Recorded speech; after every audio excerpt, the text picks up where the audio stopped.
Howdy, it's michaelexile again. Welcome back to another Hunt Showdown video.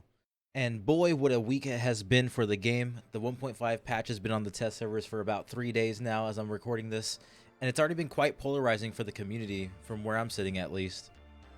After discussing the changes with my community and putting a little over 20 hours into the test server, as well as a lot of blood, sweat, and tears, it's safe to say that I have quite a bit of input to give on the custom ammo. So in this video, I'll discuss my thoughts on the different ammo types, their effectiveness, and whether or not it's good for the game. Before I go any further, I am a streamer over at Twitch at twitch.tv/michaelexile. I usually play Hunt Showdown. I have about 800 hours in the game. I also play other horror games such as like Resident Evil and Dead by Daylight, stuff like that. So you can always catch us discussing upcoming content and updates coming to the game and just overall having a good time. So if that tickles your fancy, go and drop a follow. We would love to have you. Now, without further ado, let's get right into the video. So for the sake of clarity, I'll list the ammo types and their respective weapons on the screen as we go. I'll go in order from what I feel is least to most effective and disruptive. I'll kick things off with the custom bullets for rifles and pistols.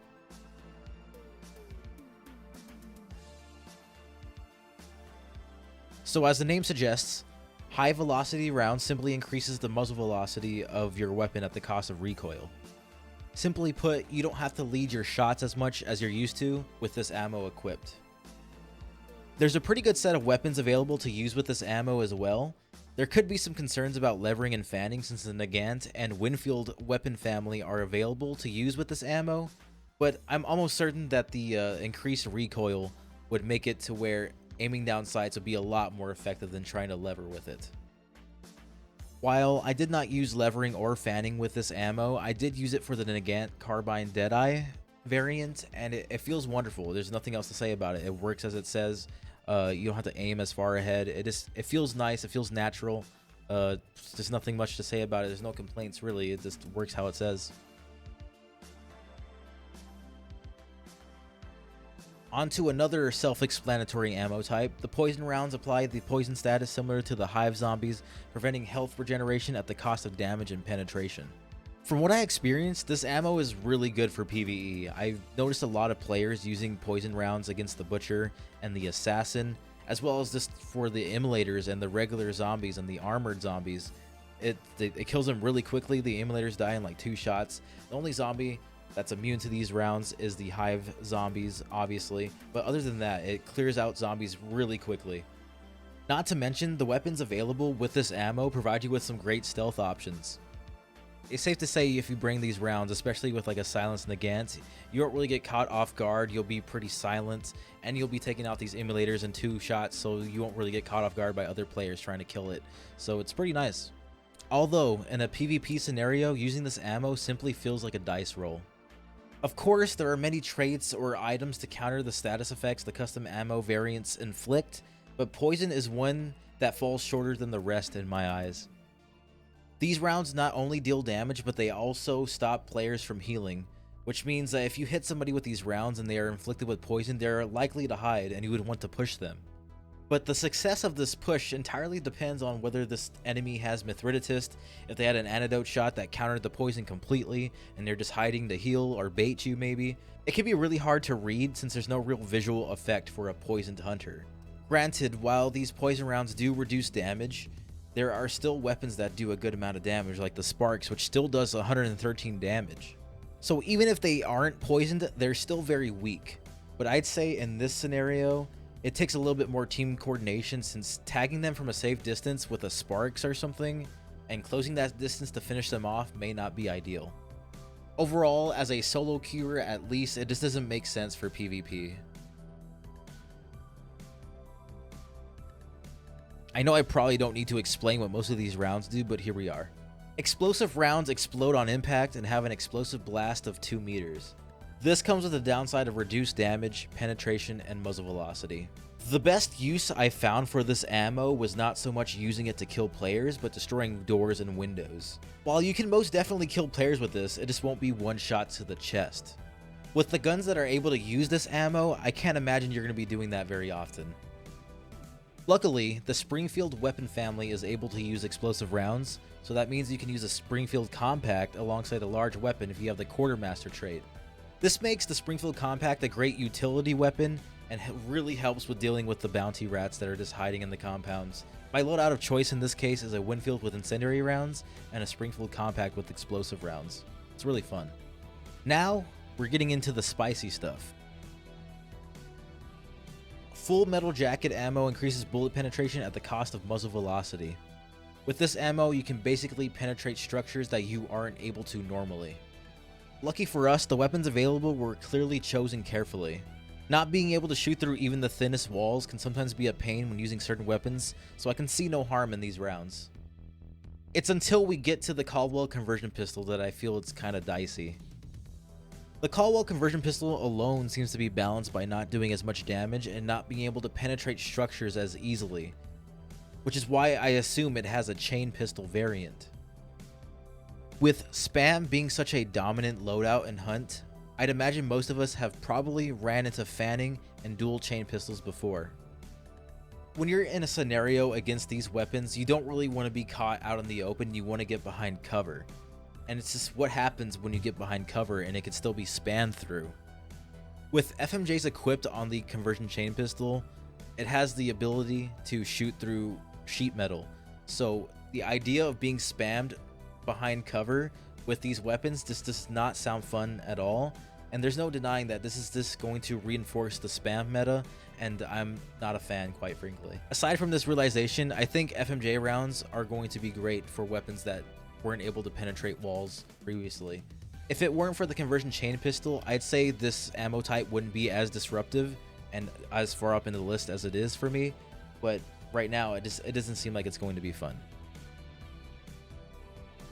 Okay, so I'd imagine no one expected Spitzer ammo to be anywhere aside from the top of this list. For anyone unfamiliar with this ammo, it can only be used on modern rifles such as the Lebel and Mosin Nagant family. This ammo greatly increases muzzle velocity and penetration at the cost of higher recoil and less damage. Essentially, this ammo is just higher velocity rounds for rifles that already have great muzzle velocity. The difference with this ammo is that it can penetrate hunters for those filthy collaterals, and it can penetrate multiple walls. So if you're a good head clicker, it nearly makes these weapons hit scan as well. Since this ammo isn't a one-shot kill, I see no issue with it. If you kill somebody with it, you probably are a great shot. The only fear I have as expected is spam. The Aftermath is able to equip these rounds as well. Being able to run an Obrez drum with an Aftermath and just go to town, no thanks. But at least this ammo is one of the more expensive rounds, running at $220 Hunt dollars, I believe. So it's pretty expensive, so it might not be an issue. Anyways, let's get to Incendiary Rounds. Obviously, Incendiary Rounds set targets on fire at the cost of reduced damage and penetration. I feel that these rounds, as well as Dum-Dum Rounds, are the source of the controversy surrounding this update. For Incendiary Rounds in particular, the variety of weapons able to use this ammo is the most out of all the custom ammo types. I will say that I used this ammo most out of the bunch. Any ammo type that inflicts a status effect is going to be the most effective in my opinion. It feels incredibly satisfying to set hunters on fire and push them while they run to cover. However, there are definitely some inconsistencies with the weapons that can use this ammo and how it works. For example, the Sparks is able to use incendiary ammo with 113 damage as a single shot rifle, yet incendiary ammo takes 2 shots to ignite a hunter. So the first shot burns the health bar, the second shot ignites the player. Obviously, you want to kill enemies first and foremost, but with a Sparks loadout, you'd have to go out of your way to even make use of this ammo by shooting in the leg or having your teammate tag them as well. There are several guns in this category in a similar mess. Essentially, fire rate is king, and naturally higher fire rate means less damage, but does that really matter when you're setting someone on fire? I believe the core issue here is that it seems that the health you burn off is a flat amount and not dependent on damage, and no matter what weapon you use, 2 shots on a hunter sets them ablaze. This really narrows down what weapons are worth using with this ammo. Now for the most controversial ammo type I've heard most about, Dum-Dum Rounds. This ammo type causes bleeding at the cost of damage, penetration, and muzzle velocity. The severity of the bleed depends on what you're shot with and how many times you're shot with it, and with the downsides it has, it sounds fair on paper. But as with other status effect ammo types, you're going to be the prime target for an aggressive push from the enemies. Only this time, you'll be bleeding after the first shot. The issue I have with this ammo is that it does a significant amount of damage while still making you bleed on the first shot. It does not share the 2-shot rule of incendiary ammo, yet ticks away at your health until you stop bleeding. Luckily, the guns available with this ammo are not the strongest guns until you get to the nitro, of course. You'll still be one shot, but you can still get behind cover and heal, assuming the enemy isn't breathing down your neck already. However, the nitro having this ammo just seems flat out ridiculous.